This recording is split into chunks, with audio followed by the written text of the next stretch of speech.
இப்போ வல்லாரை துவையல் செய்ய போகிறேன். வல்லாரை இலைகள் இது பிரெயின் மாதிரியே இருக்கும். ஞாபக சக்திக்கு, மூளை வளர்ச்சிக்கெலாம் ரொம்ப நல்லது. புளி இல்லாமல் தான் இதை சமைக்கணும், அப்போ தான் முழு சத்தும் கிடைக்கும். 1 கப்பு வல்லாரை இலை. இது கசப்பாக இருக்கும், அதனால் அதோட புதினாவும் கொத்தமல்லியும் எடுத்து வச்சுருக்கேன்.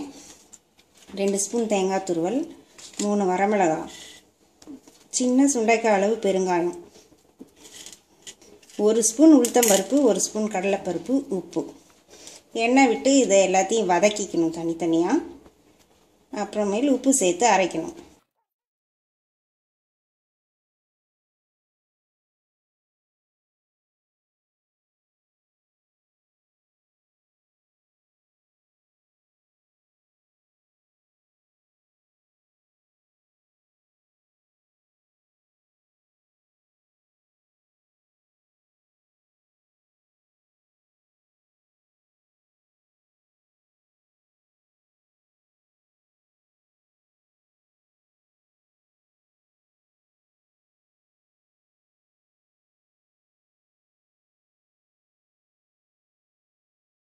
இந்த புதினா கொத்தமல்லியை லேசாக வதக்கினா போதும்.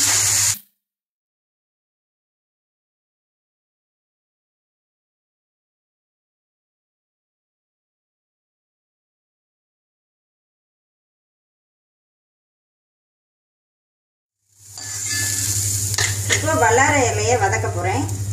அதுக்கு சிறு கசப்பாக இருக்கிறதுனால 1 ஸ்பூன் நெய் விட்டுக்கிறேன். நெய் பிரெயினுக்கு ரொம்ப நல்லது.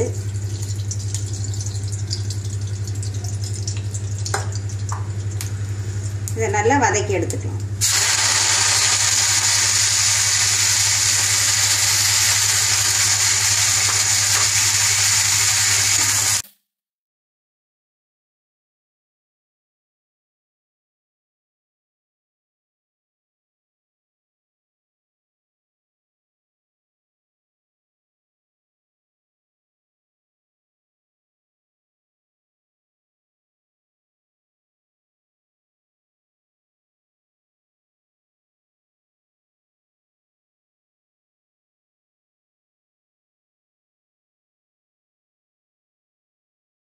வல்லாரை நல்லா வதங்கிட்டு இதை எடுத்தாரு.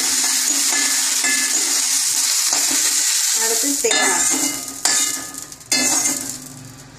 அடுப்பை அணைச்சிட்டு இந்த சூட்லேயே தேங்காயை போட்டு பெரட்டினா போதும்.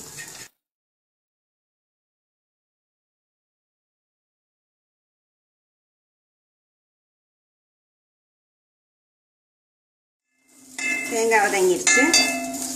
இது எல்லாத்தையும் உப்பு சேர்த்து மிக்சியில் நைஸாக அரைச்சிக்கணும். கெட்டியமாக துவையலாட்டம் அரைக்கணும். சாதத்தோடு சாப்பிடலாம். இதுக்கு தேவையான அளவு உப்பு போடுறேன்.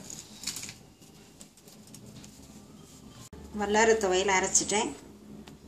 வல்லாரை துவையல் ரெடி.